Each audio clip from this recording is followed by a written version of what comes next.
Dr. Jung, scene 3, take 1. Don't forget me at that. All right. Here is a Latin inscription. It's a very cryptic text that would need a lot of commentary. But I give you the mere translation. The stone speaks now, being personified, of himself and says, Orphanos sum, solus tamen ubique reperior, udo sum sed mihi contrarius. I am an orphan, alone, yet I am found everywhere. I am one, but I am contrary to myself, a youth and an old man at the same time. I have known neither father nor mother, because I must be lifted up from the depths, like a fish, or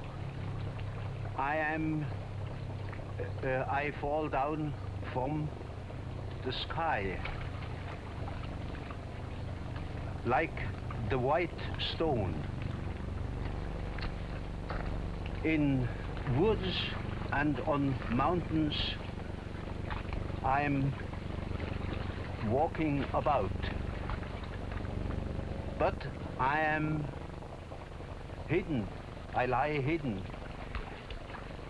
in the innermost of man. I am mortal for everyone, and yet I am not touched by the mutation of time.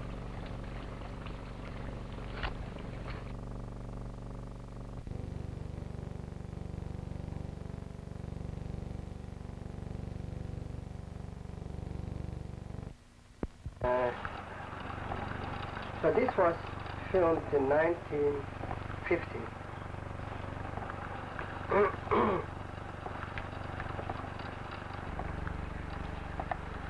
Yes, the lake of Zurich, I don't know what it's called. Lake Zurich. Now there is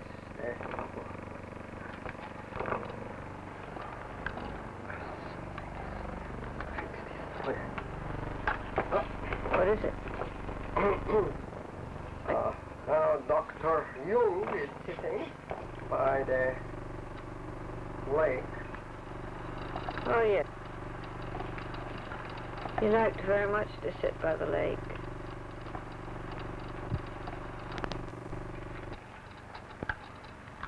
But he wore leather shoes you'd wear in New York, you know.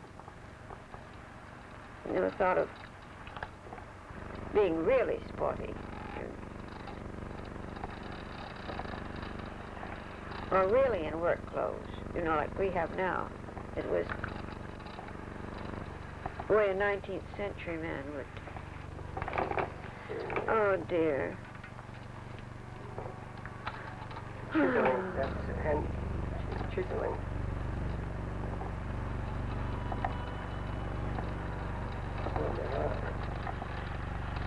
So it's not a stone. What is he doing? He's just chiseling.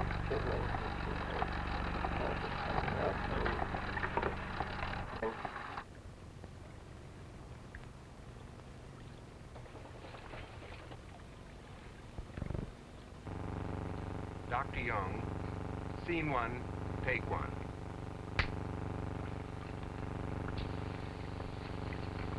When I actually do that sound of my hands makes a big mark on the soundtrack. Right. And that corresponds to the picture of the two hands coming together, and then when you link those two, everything from then on is in sequence. And if you don't do that, you can never get the words back. Can you show me the quarry that this stone came from? Well, the quarry is right over there. It's, you see there, that wall of rock. Yes. below that meadow. There's south. the quarry. It's now against the light, you can't see it properly. I think I see it. And then the boat brought it over to here. Oh, yes. Did you order this stone? Oh, yes. Was it for the building of that house? Oh, yes. We had all the stones practically from here from over there. There are 2 quarries. Well, how did it happen that this one stone came? This one? Well, that's a funny story about that stone. We needed a certain stone for that wall behind the tower, and we gave the exact measurements to the foreman, and he took them down properly. And the next day they brought a load of stones, and but we looked in vain for the stone we had ordered. It was a pretty big stone we ordered. Instead, they brought a perfect cube. Well, that stone here. And of course, my mason didn't like it at all and said they should take it back, but I took it as a hint. I leapt on it at once. I say, now this is the stone I need. And instantly I had the idea I would put it there with an inscription. You know, that cube caught my fantasy. But you'd cut stones before, haven't you? Oh yes, I have learned cutting stone in that quarry over there. Really? Yes, I have built that house here. Well, how long did you work on it? With 2 workmen. Well, we had it up practically in 6 weeks. Well, how long did you work on the cutting of this stone? Oh, on the stone, well, off and on since last September. So really a year? Well, a year, yes. But only off and on when I was here. Did you carve all 4 sides of it? No, sir, only the 3 sides. Because the back side is invisible. It's against the bushes. And what, is it sandstone? Yes, it is a hard blue sandstone. Very hard. Beautiful.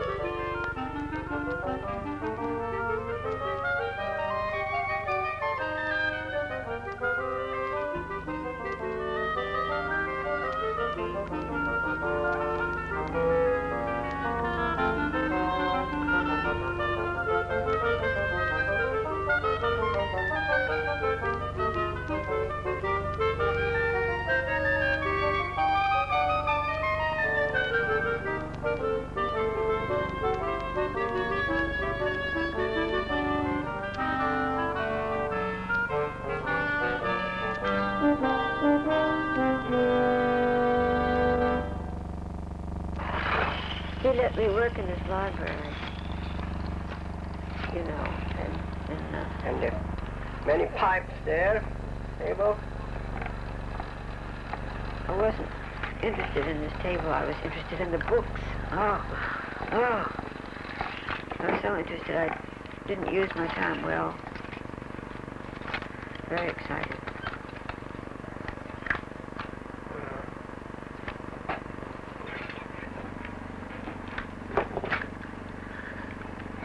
His desk was in a sort of antechamber, and then the library. Maybe in the book. No, she doesn't look like anyone I've ever seen.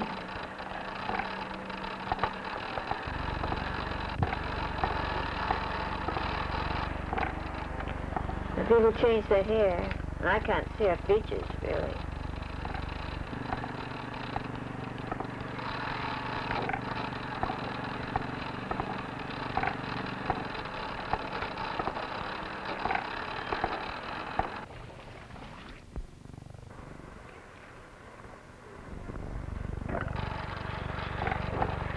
Yes, on his right was Mrs. Jung, on that left side. Yes.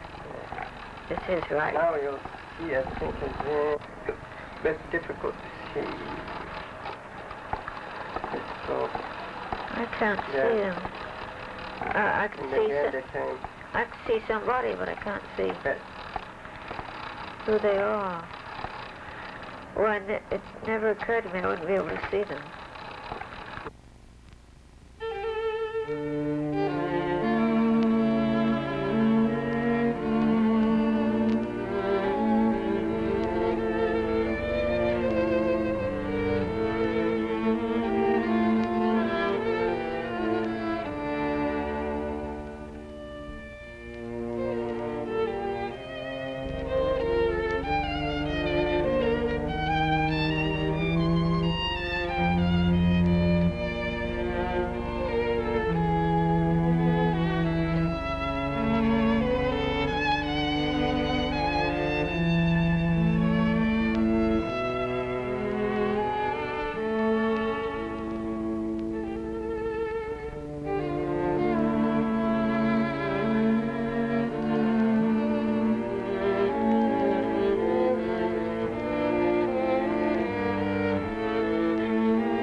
He had a great love. He told his wife that he was very frank with her. He told her that he loved Toni Wolff. She was his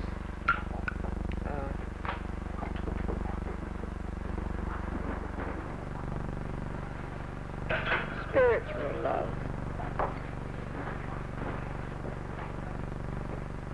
And Mrs. Jung accepted this.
there will be now another person coming in.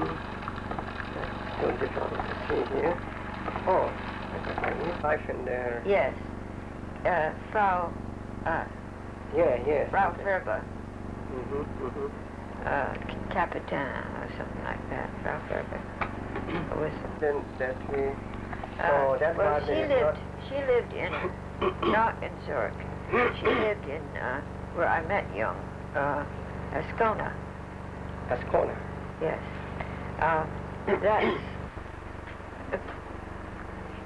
That's a morning or afternoon's journey from Zurich. And it's on a long finger lake. I spent my time there that I saw Dr. Jung. And there's a quay that used to be a fishing village on this long finger lake. And it's very warm. That's why Dr. Jung went there. She had a big house with gardens on the edge of the lake. So that's the garden that you saw? Yes, just up the lake a little way. And every summer she would have a conference of scholars who would lecture. And all the Jungians would come from all over and stay at the hotels there and meet every evening and chat. There were scholars on many diverse subjects, but all had Jungian implications that were felt to be, cohesive with his ideas. And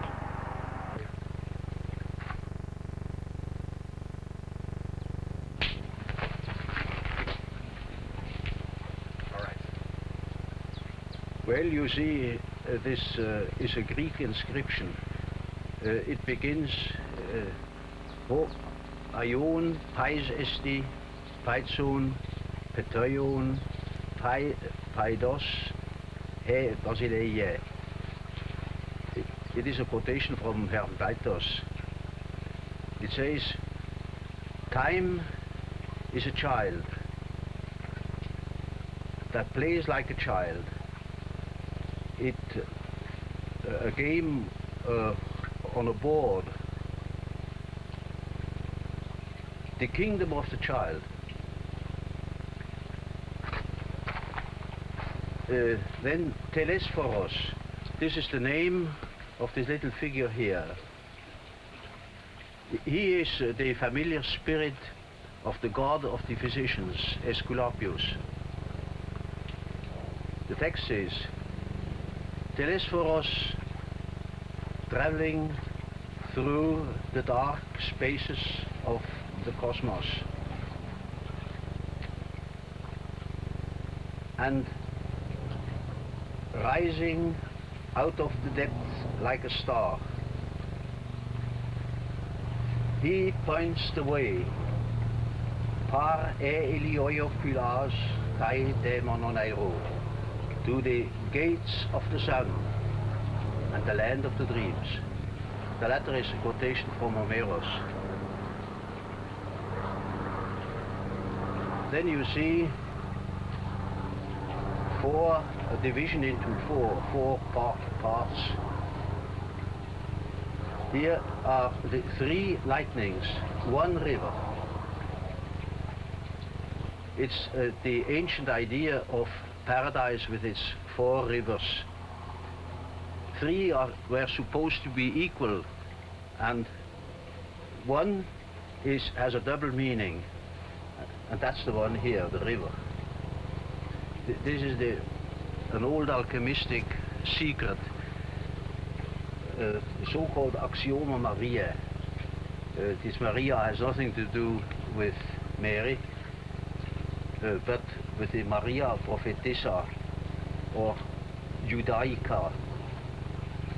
She was a philosopher in the time of Hypatia. That was another woman philosopher living in Alexandria about the 3rd century. It says, this axioma says, from 1 comes 2, from 2, 3, and from the 3rd comes the 1 as the 4th.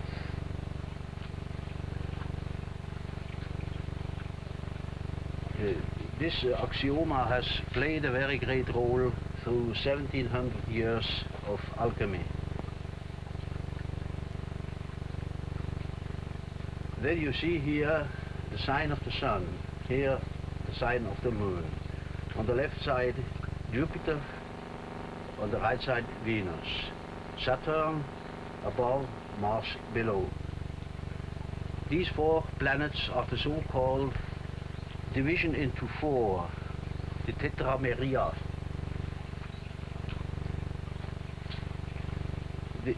Here on the body of the child is a sign of Mercury, and he is supposed to be Mercury, or Hermes, the messenger of the gods.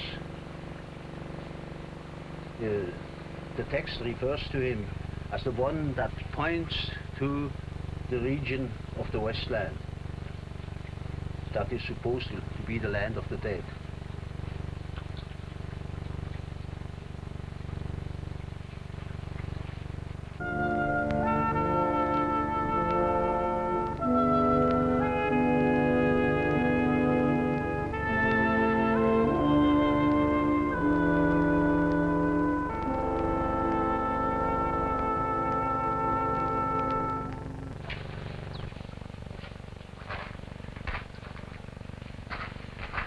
Dr. Jung, scene 2, take 3. Scene 4, take 1. This is a Latin inscription. It is a verse by Arnaldus de Villanova, a famous physician and alchemist of the early 13th century. It reads, "Here is the stone, the insignificant one, cheap concerning price. It is despised by the stupid, all the more appreciated by the wise." C.G. Jung, From Gratitude, has made and put this stone in memory of his 75th birthday. That's it.